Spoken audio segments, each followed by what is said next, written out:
گھر کے افراد کو اور اپنے رشتے لوگوں کو اپنا سمجھ کے ہم اپنی گرہستی کو چلائیں.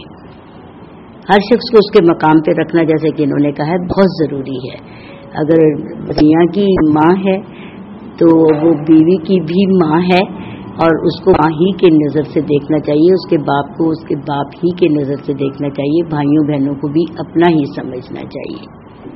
میرا نام گیری ہے اور میں فادر جی سے سوال پوچھنا چاہ رہا ہوں کہ آج کل جوائنٹ فیملی سسٹم ایک پرابلم بنا ہے، کیا کیا ہے اس کے لیے؟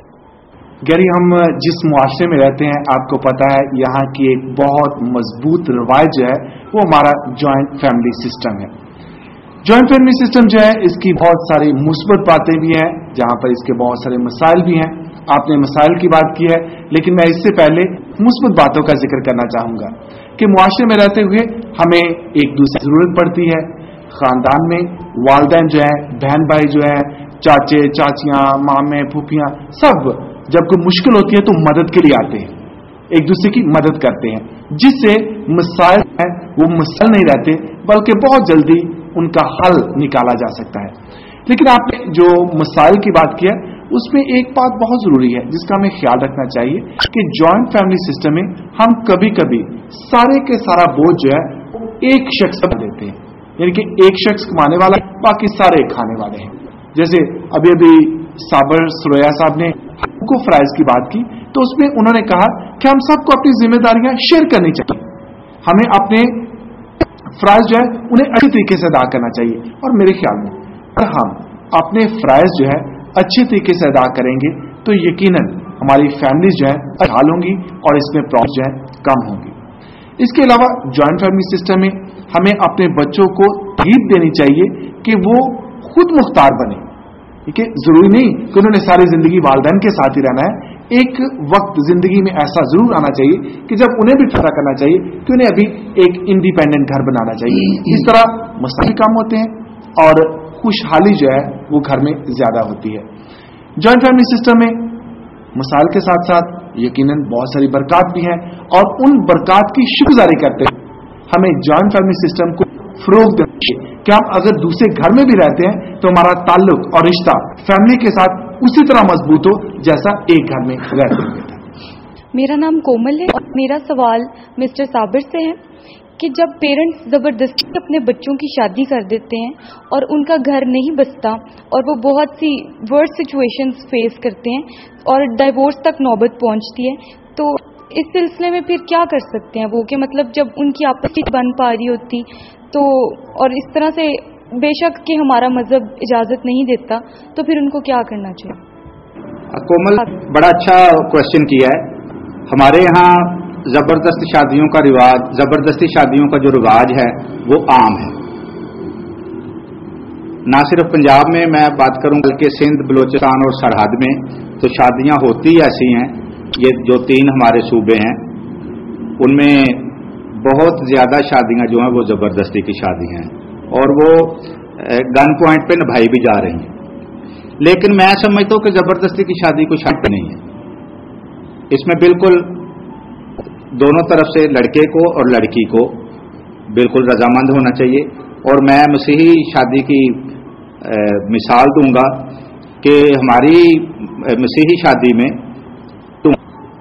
لڑکی کو اور لڑکے کو دونوں پوچھا جاتا ہے کہ کیا آپ اپنی مرضی سے آئے ہیں نکاح کرنے کے لیے. اور میرا خیال ہے وہاں پہ اگر لڑکی ڈس ایگری کرتی ہے یا لڑکا ڈس ایگری کرتا ہے تو نکاح ہو نہیں سکتا. لیکن بدقسمتی سے ہمارے ہاں زبردستی کی شادیوں کا رواج بہت زیادہ ہے، جو کہ میرے خیال ایک بہت غلط بات ہے. تو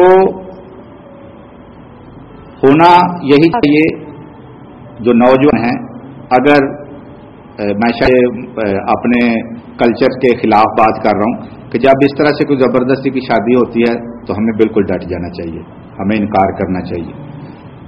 تو جہاں تک آپ کا سوال زبردستی کی شادی ہو تو کیا کرنا چاہیے، تو اس کا سوال تو جواب تو میں نے آپ کو دے دیا ہے. طلاق تک نوبت آتی ہے تو وہ ہمارے مسیحی نکاح میں تو طلاق کا کانسیپٹ ہے ہی نہیں. तो इसलिए ये पहले फैसला करना होता है लड़की को और लड़के को कि क्या हम आपस में शादी करके खुश रह सकते हैं या नहीं रह सकते। और मैं वालिदैन को भी इससे मैसेज देना चाहूँगा कि प्लीज़ आप ज़बरदस्ती की शादी से अवॉइड करें, उससे किनारा करें। वो ना आप अपनी बेटी का और ना अपने बेटे का भला कर रहे हैं, बल्कि आप उनके लिए बुरा ही बुरा कर रहे हैं। साबिर भाई, मैं इसमें एक बात का और इजाफा करना चाहूंगा कि मसीही निकाह में सबसे पहली बात तो यह है कि लड़के और लड़की से उनकी रजामंदी के मुतालिक पूछा जाता है कि क्या आप अपनी रजामंदी से, पूरी आजादी से यहाँ इसलिए हैं कि आप निकाह के बंधन में बांधे जाए। लेकिन अगर फिर भी किसी वजह से कोई जबरदस्ती का निकाह हो जाता है तो ये निकाह अनवैलिड है, वैलिड नहीं है। ठीक है, तो इसलिए ऐसे निकाह जो जबरदस्ती करवाए जाएं, मसीही मजहब में उनकी वैलिडिटी बिल्कुल जीरो है। और मैं साबिर साहब के साथ वालिदैन को यकीनन ये मशवरा देना चाहूंगा कि वालिदैन के यकीनन औलाद पर बहुत सारे हकूक हैं, लेकिन इसके साथ साथ उन्हें अपने बच्चों की खुशियां भी देखनी चाहिए कि क्या हमारे बच्चे इस निकाह में खुश रह सकते हैं। उन्हें बच्चों से जरूर पूछना चाहिए। अगर बच्चे ना करें तो हमें ना को भी कबूल करना सीखना चाहिए। एक छोटा सा दिलचस्प क्या बताऊं, जब मेरे बेटे की शादी हुई, हम निकाह के लिए चर्च में आए, सेंट जॉन्स चर्च में, तो मेरे बेटे से पूछा गया कि आपके साथ कोई जबरदस्ती तो नहीं हुई? उन्होंने कहा नहीं। अब बहू ने सोचा कि ये अगर नहीं कहेगा तो मैंने भी नहीं कहना है, अगर ये हाँ कहेगा तो मैंने भी हाँ कहना है। उन्होंने पूछा कि आप अपनी मर्जी से आई हैं? तो उसने कहा जी नहीं। अब फादर जी ने उनकी तरफ कहा, हम सबकी आप सोचे कि हमारी क्या हालत हुई ना, हम सारे फ्रीकैन, सारे रिश्तेदार पीछे, बड़े पिन ड्रॉप साइलेंस। और 2 दफा उन्होंने पूछा, दोनों दफा उसने कहा कि नहीं। फिर मैंने उनकी मदर का हाथ पकड़ा हुआ, मैंने कहा जाना वरना यहाँ पे सबूत मिल जाएगा कि हम जबरदस्ती इस लड़की को लेके आए।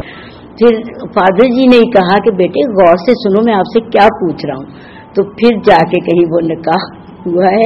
तो मेरे कहने का मतलब ये है कि अगर गलती से भी लड़की के मुंह से ना निकल जाए तो मुझे ये बहुत अच्छा लगा था कि फौरन उन्होंने निकाह रोक दिया था कि जब तक लड़की अपनी पाबंदी का इजहार नहीं करेगी तब तक शादी नहीं हुई। ये बड़ा दिलचस्प वाकया है। हमारे गलतफहमी में कहा, ये गलतफहमी में कहा।